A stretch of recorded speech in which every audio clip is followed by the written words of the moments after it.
देशभक्तों को अक्सर लोग पागल कहते हैं।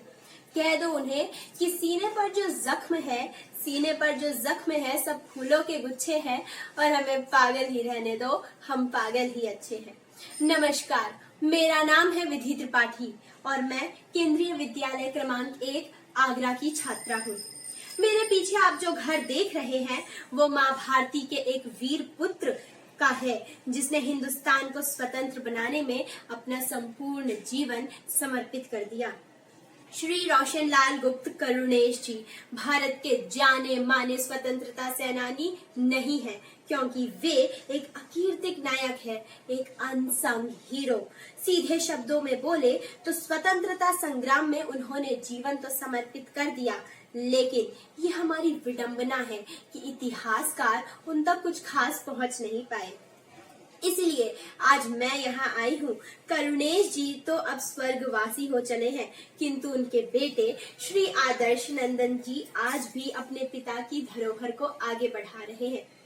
तो सर बताइए, सर्वप्रथम आपके पिताजी कैसे व्यक्तित्व के व्यक्ति थे? उनमें कई सारे गुण थे।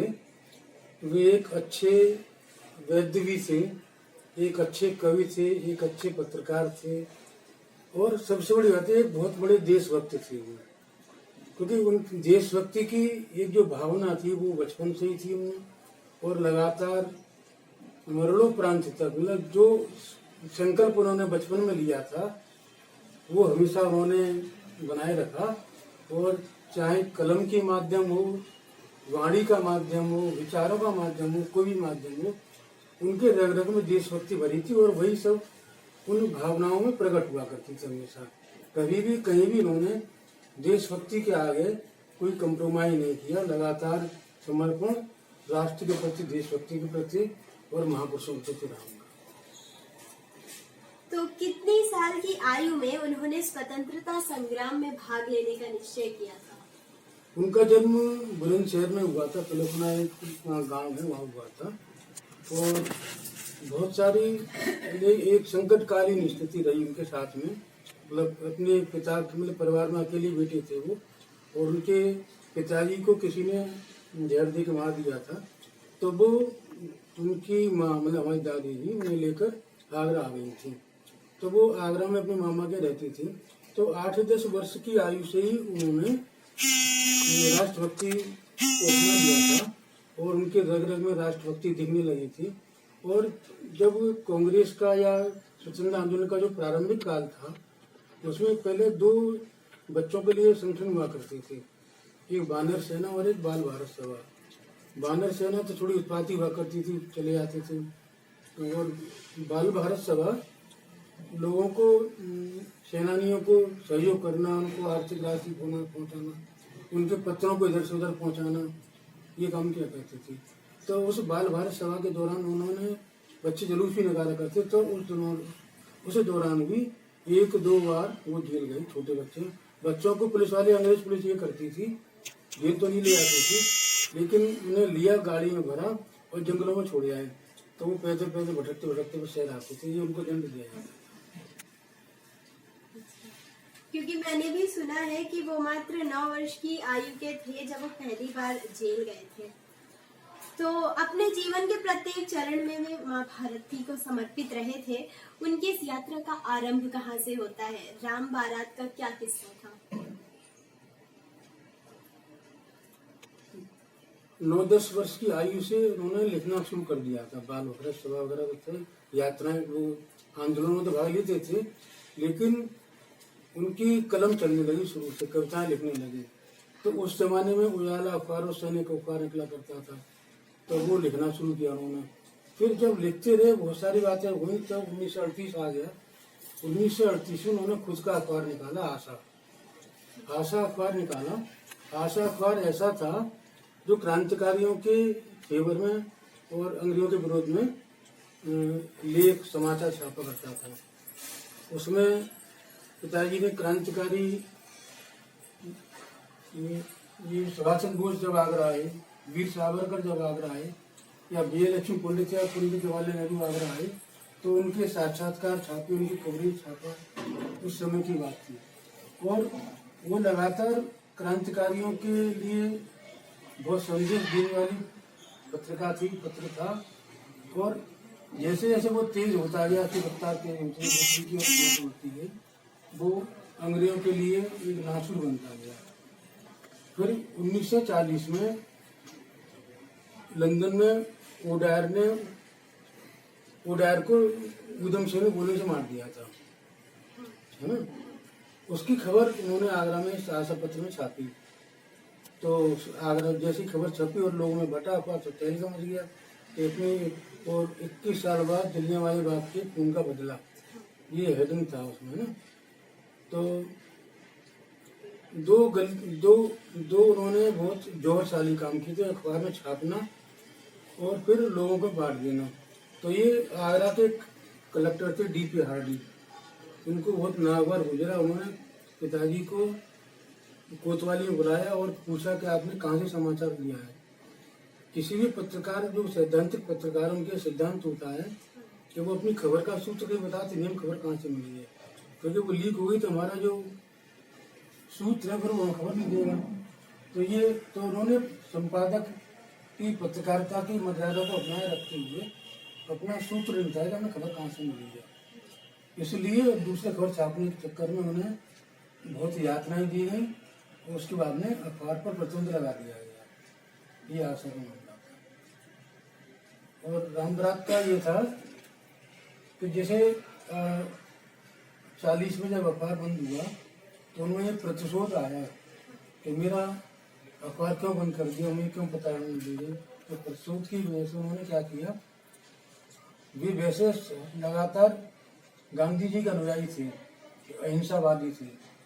तो राम बारात में ये परंपरा थी पहले कि जितने भी जो राय साहब और खान बहादुर हुआ करते थे, जो अंग्रेजों के द्वारा बनाए गए सेठ हुआ करते थे, वो सारे पैसे वाले लोग राम बारात वाले दिन बरौलिया बिल्डिंग, जो वेलिंगटन में बरौलिया बिल्डिंग है, वहाँ पर उनका सम्मान किया करते थे। तो 27 सितंबर 1940 को भी राम बारात निकल रही थी। राम बारात जैसी निकल गई तो वहाँ विस्फोट हुए। उस विस्फोट में 3 लोग थे, पिताजी थे, राम प्रसाद भारती थे और श्री भार्गव गुप्ता भी थे। जो बम विस्फोट हुए, बम विस्फोट में हार्डी घायल हुआ और वो गिर गया, उसको अस्पताल ले आया। बाकी 32 लोग भगदड़ में घायल हो गए थे। इसमें भार्गव गुप्ता ही हिरासत में लिए जा सके थे, बाकी दोनों लोग भूमिगत हुए थे। ये राम बारात से जुड़ा ये था उसको। मेरी रिसर्च कहती है कि श्री करुणेश जी बहुत अच्छे साहित्यकार भी थे। क्या क्या ऐसी रचनाएं उन्होंने लिखी थी जो उस समय बहुत प्रसिद्ध हुई? वे कवि भी थे और साहित्यकार भी थे। साहित्य को उन्होंने अलग दिशा दी थी, क्योंकि वे स्वतंत्रता सेनानी खुद थे। स्वतंत्रता आंदोलन में उन्होंने खुद भाग लिया था। वो स्वतंत्रता आंदोलन के स्वयं साक्षी थे, है। तो मैं इसमें एक और बात बता दूं कि स्वतंत्रता सेनानियों ने बहुत बड़े काम किए। भगत सिंह, राजगुरु, सुखदेव ने बहुत काम किए, शहीद हुए। लेकिन आज़ादी के बाद में उनके परिवार को फिर किसी सरकार ने नहीं देखा, है ना। तो किसी क्रांतिकारी शहीद की माँ चूना बेच रही थी, किसी ने परचूनी दुकान लगा रखी थी। मतलब उनका जो चूंकि वो तो सर्वोच्च लुटा चुके थे अपना, कोई घर तक कुछ नहीं था ज्यादातर लोगों का, और उनकी बुरी स्थिति चल रही थी। तो 1972 में से पहले यहाँ फिरोजाबाद में पंडित बनारसी चतुर्वेदी थे। उन्होंने शहीदों का श्राद्ध करके श्रृंखला शुरू की थी, शहीदों को आगे लाए। उसी परंपरा ने पिताजी ने भी अपना विषय, जो मुख्य विषय था, वो स्वतंत्रता सेनानियों को आगे बढ़ाना, उनको आगे लाना, उनको सहायता करना, जो गुम हो चुके स्वतंत्रता उनको बाहर लाना, उन पर किताबें लिखवाना, ये कार्य थे। और इसके अलावा भी साप्ताहिक और दैनिक स्वराज टाइम्स में पत्रकार थे। इसमें एक और चीज बताना मैं भूल गया हूँ। 1940 के बाद में वो एक बम बना रहे थे। एक बम उनका ये प्रयास था कि अगर हम नदी में जा रहे हो तो नदी में पीछे अगर पुलिस पड़ी हो तो हम नदी में विस्फोट कर रहे हैं तो वो बम विस्फोट हो जाए और हमें पीछे कर रहे पुलिस या कोई भी लोग, उन्हें पीछे नहीं आ सकते, दूर भाग गए ना। उस बम को बनाते समय वो अच्छा खुद, क्योंकि वो आयुर्वेद के आचार्य थे तो उनको रसायनों की क्रियाएं पता थी, इसलिए बम बनाने में अभ्यस्त थे वो। विष की क्या गुण होता है, कैसे होता है, वो सब पढ़ा लिखा था उन्होंने। किसकी क्रिया होती है, किसकी प्रतिक्रिया होती है, वो सब जानकारी, विशेषज्ञ थे वो उसके। तो बम बनाकर वो उसका देख रहे थे, चेकअप कर रहे थे। तो उसमें जो सुराग था वो लीक हो गया, क्योंकि उनको देखने की भावना थी तो वो गैस आंखों पर लगी, तो आंखों के आगे तो पर्दे जल गए। क्योंकि इन दोनों अंग्रेजों का शासन था, इलाज नहीं करा सकते थे, तो वो स्थायी रूप से उनके वैसे जले के गिरे नहीं, तो केवल वो चल फिर सकते थे, पढ़ नहीं पाते थे। तो आज़ादी के बाद जो उन्होंने तुम्हें साहित्य वाली बात कही, तो आज़ादी के बाद उन्होंने हम भाई बहनों से सबसे वो अखबार सुना करते थे, किताब सुना करते थे, और फिर हमें बोल के लिखाया करते थे।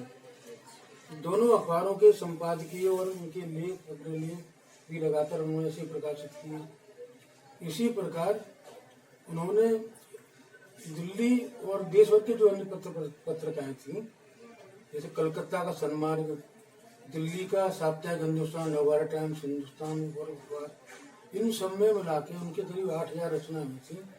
और मेरा विश्वास है कि पूरे विश्व भर में तो मैं नहीं कह सकता, लेकिन देश में कोई भी ऐसे पत्रकार नहीं होंगे जिन्होंने दृष्टि क्षीण रहकर लगातार पत्रकारिता की हो। और उन्होंने 8000 लेख लिखे हो और पत्र और किताबें लिखी हो। उसी दौरान उन्होंने एक किताब लिखी थी उर्मिला के 14 वर्ष, जो काफी विख्यात रही। और उसका उन्होंने कोई आर्थिक लाभ नहीं लिया। वो उर्मिला के जो जिस पक्ष को नहीं लिखा गया था, जिसकी इच्छा भी की गई थी, उस पक्ष को उन्होंने लिखा। और जहाँ जहाँ कुंभ हुआ करते थे वो वहाँ वितरित किया करते थे। तो इस तरह से करते रहे। इसके बाद में उसको हमने भी बाद में प्रकाशित किया और अभी भी हम प्रकाशित करते हैं, उसको लगातार बना रहे हैं उसको। श्री करुणेश जी ने आंदोलनों के दौरान त्रिकंटक दल की स्थापना की थी, उस पर थोड़ा प्रकाश डालें। जैसे मैंने बताया था अभी कि 1940 में हार्डी बम कांड किया था। उस हार्डी बम कांड के लिए ये त्रिकंटक दल बनाया था। उसमें राम प्रसाद भारती जी थे, वासुदेव गुप्ता जी भी थे, पिताजी, 3 लोग थे। त्रिकंटक दल का उद्देश्य क्रांतिकारी गतिविधियां करना था। और तीनों लोग बहुत भाई जैसे थे, है ना।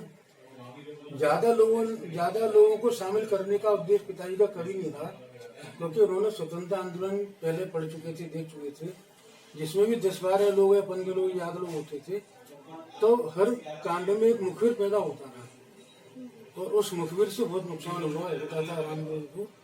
तो पिताजी ने कहा 3 लोग ही रहेंगे, ज्यादा लोग नहीं रहेंगे। तो उनको त्रिकंटक दल था, और त्रिकंटक दल ने शपथ ली थी कि हम एक दूसरे की रक्षा करेंगे। तीनों लोग पिस्तौल रखते थे अपने पास में, बोले जिस पे भी आपत्ति आएगी आपत्ति काल में ही पिस्तौल चलाएंगे, किसी को बचाने के लिए, वैसे अनायास हिंसा नहीं करेंगे। तो ये उनका भाव था। और जीवन भर और ये लोग लगातार रामप्रसाद भारती जी तो पंजाब के थे, तो वो भूमिगत होने के बाद पंजाब चले गए थे। लेकिन वासुदेव गुप्ता जी के साथ में जब तक वो जीवन जीवित रहे, और बल्कि उसके बाद में भी उनके परिवार के लोगों से हमारा वही त्रिकंटक दल जैसा भाव बना हुआ है, वो संबंध बने हुए हैं, वो हमारा परिचय बना हुआ है जो पहले था। और त्रिकंटक दल ने बहुत सारे और भी काम किए थे। तो श्री करुणेश जी के आगरा में अन्य कौन कौन से समकालीन साथी रहे? पिताजी ने जो कार्य किए ना, वो प्रारंभिक काल में पंडित श्री कृष्णदत्त पालीवाल जी के साथ किया। तो कृष्ण पालीवाल जी, अच्छा उस दिनों के जो हुआ थे वो पालीवाल जी थे, गोपाल नारायण सोमणी थे, शेषवी शिरोमणि जी भी थे, शेठ अचल सिंह जी थे, जगन प्रसाद रावत जी थे। तो इन सब लोगों के साथ में उन्होंने वो नेतृत्व किया करते थे। तो उनके साथ में ये लोगों ने कार्य किया। लेकिन धीरे धीरे अब इस समय उनके साथ ही कोई नहीं है, बल्कि आगरा में अगर कोई एकमात्र जीवित स्वतंत्रता सेनानी है तो वो सरोज गौरियार जी है। बस अब कोई सेनानी नहीं रहे। सब अपनी, क्योंकि अवस्था भी हो गई, आज़ादी मिली हुई भी, अब एक बहुत लंबा समय हो गया, इसलिए उनकी अवस्था हुई, अब वही रह गए। मैंने सुना है कि नेताजी सुभाष चंद्र बोस जी अपनी ब्रज यात्रा के दौरान करुणेश जी से संपर्क में आए और उन्होंने करुणेश जी को भी अपना प्रेरणा स्रोत माना। तो नेताजी और अन्य बड़े नेताओं जैसे गांधी जी और नेहरू जी के साथ उनके कैसे संबंध रहे हैं? क्या क्या कहानियां उन्होंने आपके साथ साझा की है? संबंध तो मैं नहीं कहूँगा, क्योंकि वो एक प्रेरणा स्रोत नेता थे उनके, और संबंध तो मुझसे कहते हैं लगातार उनके संपर्क में रहता नहीं था। लेकिन जब पिताजी आशा फर निकाल रहे थे 1940 में, उस दौरान वीर सावरकर जी आए थे। वीर सावरकर जी के साथ में वे लगातार यात्रा पर रहे और उनकी सारी गतिविधियों का उन्होंने रिपोर्टिंग की और अखबार में छापी। इसी प्रकार सुभाष चंद्र बोस अग्रगामी दल की स्थापना करते हुए आगरा आए थे, तो भी वे उनके साथ रहे, और उनके साथ में एक मजूमदार जी भी थे और एक काकोरी कांड के क्रांतिकारी रामकृष्ण खत्री जी थे, वो भी उनके साथ रहे थे। तो पिताजी उनके साथ लगातार यात्रा में रहे, ब्रजमंडल की यात्रा की चल रही, और यहाँ से वो मथुरा भी गए थे, वृंदावन भी गए थे, उनके साथ सारे लोग थे, तो उनके साथ यात्राएं की। और फिर लगातार फिर विजयलक्ष्मी पंडित और नेहरू जी आगरा आए, तो उनके साथ साक्षात्कार लिया। गांधी जी के साथ ये लगाव रहा कि गांधी जी के को हमेशा उन्होंने अपने प्रेरक के रूप में माना, नेताजी सुभाष चंद्र बोस के प्रेरक के रूप में माना। गांधी जी के साथ रहे, गांधी जी के साथ तो नहीं रहे, गांधी जी से प्रेरणा ली। गांधी जी के आश्रम में दिल्ली में वो काफी दिन तक रहे, और उनसे इतने प्रभावित थे कि गांधी जी के बलिदान के बाद उन्होंने जैसे विक्रम संवत्सर चलता है, उसी प्रकार एक गांधी संवत्सर चलाने का प्रयास किया था, वो सफल नहीं हुआ, और गांधी जी पर एक कैलेंडर में उन्होंने शोध प्रकाशित किया। फिर उसके जीवन बाद में स्वतंत्रता मिलने के बाद भी वे देशभक्तों के कैलेंडर छापा करते थे और बांटा करते थे लोगों में, ताकि लोग अपने देशभक्तों को कम से कम पहचानते रहे। तो सरकार द्वारा और अन्य संस्थानों द्वारा क्या क्या पुरस्कार, क्या क्या सम्मान उनको दिया गया? पिताजी को, क्योंकि वे पत्रकार भी थे, लेखक भी थे, साहित्यकार भी थे, तो उन्हें सम्मान बहुत मिले। सरकार ने तो 1972 में सेनानियों की शोध ली थी, उससे पहले कोई शोध नहीं ली।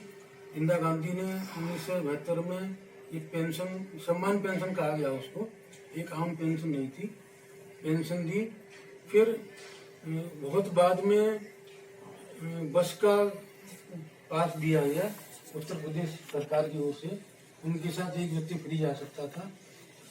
फिर उसके बाद में रेलवे पास दिया फर्स्ट क्लास का, उसमें भी एक अटेंडेंस फ्री जा सकता था, पूरे देश में कहीं भी जा सकते थे। लेकिन विडम्बना ये थी कि ये सुविधाएं तब दी गई जब सेनानी अशक्त हो चुके थे, तब वो जा नहीं सकते थे। मेरी माता जी को भी मिला फर्स्ट क्लास के बाद, वो कहीं भी नहीं आ पाई क्योंकि वो अशक्त हो चुकी थी।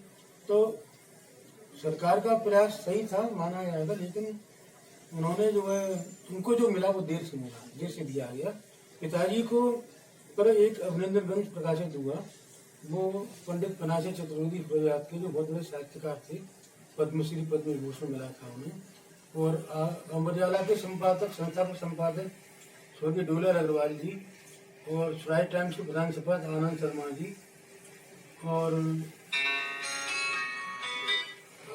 जी, और ये प्रकाश पचौरी जी, प्रताप चंद्र जैसा, ये लोगों ने इसका संपादन किया था।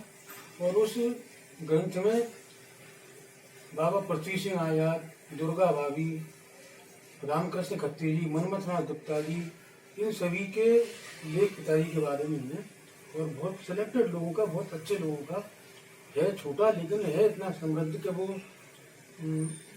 हमेशा याद किया जाएगा उस तरह का ग्रंथ है। और उनका जो ग्रंथ प्रकाशित हुआ था, तो उसका एक विमोचन समारोह हुआ था, उसमें मनमथनाथ गुप्ता जी खुद आते, बहुत बड़े इतिहासकार हैं, स्वतंत्रता में बहुत लिखा है, और करीब 51 संस्थान उनका सम्मान किया था। इसके अलावा हाथरस में दीपचट मेले के पत्रकार सम्मेलन में और अन्य कार्यक्रमों में वो लगातार सम्मानित हो चुके। शासन, प्रशासन और समाज का उनको पूरे सम्मान मिला। अंत में मैं आपसे इतना ही पूछना चाहूंगी कि हमारी सरकार के लिए या हमारी जो भावी पीढ़ी है उनके लिए आपका क्या एक मैसेज, एक सोशल मैसेज रहेगा? ये एक अच्छा विषय है और अच्छा प्रधानमंत्री श्री नरेंद्र मोदी जी ने अच्छा प्रयास किया है कि आज़ादी का अमृत महोत्सव मनाया जा रहा है। आज़ादी का अमृत महोत्सव मनाने के साथ साथ इतिहास को जन जन तक पहुंचाया जा रहा है, स्वतंत्रता संग्राम के इतिहास को, वो बहुत अच्छी। ओके, तो क्या था उसे? हाँ, क्या आपका सोशल मैसेज? अमृत महोत्सव है ना, तो हम सबको स्वतंत्रता सेनानियों के स्वतंत्रता संग्राम के इतिहास को पढ़ना चाहिए, उसे सीखना चाहिए लगातार उस पर, और उनसे देशभक्ति की प्रेरणा लेनी चाहिए। और उस समय जो देशभक्ति की भावना का जो अभाव थोड़ा थोड़ा होता जा रहा है, जो कर्तव्य निष्ठा कम होती जा रही है, जो लगनशीलता कम होती जा रही है और जज्बा कम होता जा रहा है, वो हमें क्रांतिकारियों से, उन देशभक्तियों से सीखना चाहिए। अंत में मैं यही कहना चाहूँगा कि वो जो कलम आज उनकी जय बोल करके एक उनका रामधारी सिंह दिनकर की करता है, कलम आज उनकी जय बोल मिट गए मेरा मेरा कि बाद में बताऊंगा।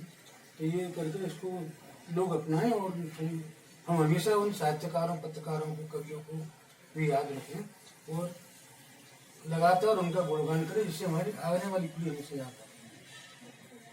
तो करुणेश जी एक उदाहरण रहे हैं कि आप न सिर्फ अपने कर्मों से बल्कि अपनी कलम से भी देश को स्वतंत्र बनाने में अपना एक महत्वपूर्ण योगदान दे सकते हैं। यहाँ हमें समझ में आता है कि हमारे देश में पत्रकारिता, जिसे कहा जाता है कि लोकतंत्र का चौथा स्तंभ है, वो उसकी जो महत्ता है वो हम सबके सामने आती है। तो ये थी कुछ जानकारी स्वतंत्रता सेनानी श्री रोशन लाल गुप्त करुणेश जी के बारे में, उनकी वीर गाथा के विषय में। आपको बता दें कि जैसा कि सर ने बताया कि उन्होंने आयुर्वेद जगत में भी बहुत महत्वपूर्ण योगदान दिया है। उनकी शिक्षा के कारण वे स्वतंत्रता संग्राम में बहुत योगदान दे पाए। साथ ही साथ उनकी पुस्तक उर्मिला के 14 वर्ष, सर ने भी बताया कि आज भी कई लोगों द्वारा एक धार्मिक पुस्तक के तौर पर भी पढ़ी जाती है। आगरा शहर का न सिर्फ मुगल स्मारकों के कारण नाम है, बल्कि भारतीय स्वतंत्रता संग्राम के कई आंदोलनों में आगरा की महत्ती भूमिका रही है। और इस भूमिका में इसका अधिकतर श्रेय गलत नहीं होगा अगर हम आदर्श नंदन जी को भी दें। आदर्श नंदन जी के स्वर्गीय पिताजी श्री रोशनलाल गुप्त जी को जाता है। मैं विधि त्रिपाठी भारत के इस वीर पुत्र को शत शत नमन करती हूँ और इनके परिवार का तहे दिल से शुक्रिया अदा करती हूँ कि उन्होंने अपने बेशकीमती समय में से हमारे लिए वक्त निकाला। आप करुणेश जी के फेसबुक पेज और यूट्यूब चैनल श्री रोशनलाल गुप्त करुणेश जी से भी जुड़ सकते हैं। जय हिंद।